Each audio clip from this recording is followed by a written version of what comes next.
Hello Chamber members, it's Jill Parsons and I wanted to give you a quick update on all the things that we've been working on for you and our business community during this uncertain situation.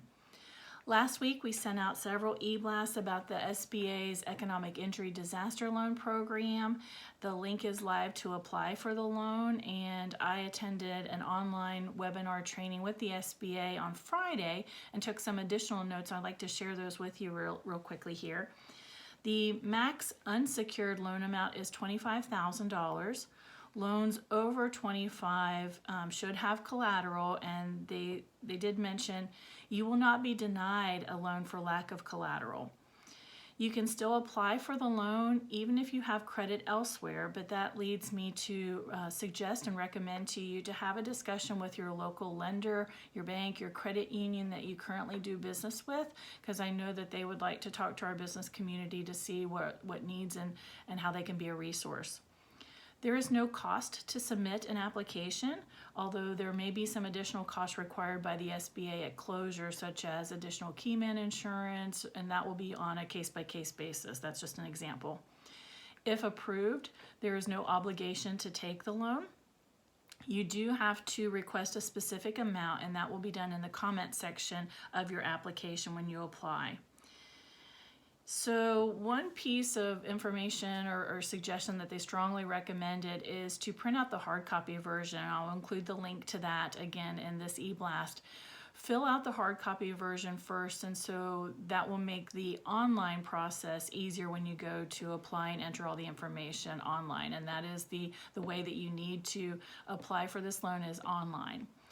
And you'll want to make sure and check the EIDL box on the application screen so that it pulls up the correct form and the correct questions, because there are several different types of SBA loans available out there.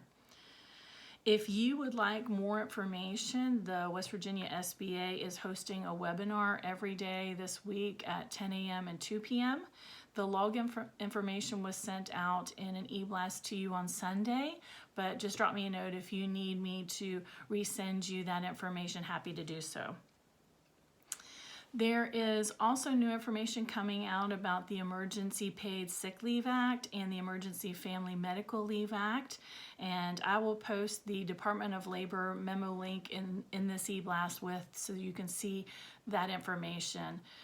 So I also wanted to make sure you saw our new Facebook group that we started last week to encourage our local restaurants and eateries to post their menus, their takeout options, their delivery options, and appreciate everybody that's been following that page and supporting the restaurants and the eateries in that fashion.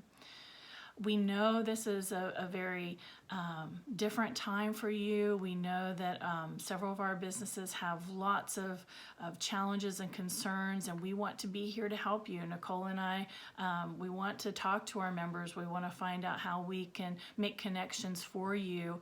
I'll give you an example. This morning I had a call that one of our members, they never had to work remotely before, and so they had called the chamber office and asked about how to set that up. You know, they have essential functions that still need to happen in their business, like payroll and accounts payable, and so they wanted to find out fellow chamber members and resources that are available so that they can work remotely. And that's just one example of the many calls and connections that we've had from our members as we work through this challenging issue. So we're here for you, and here for you is in a different function these days. It's more remotely, obviously, but never far away from our laptops and our email, and always checking our voicemail messages to see what we can do to help, and just look forward to the time that we can be together again in person and participate in our chamber events, and know that we are thinking about you and hope that you are well.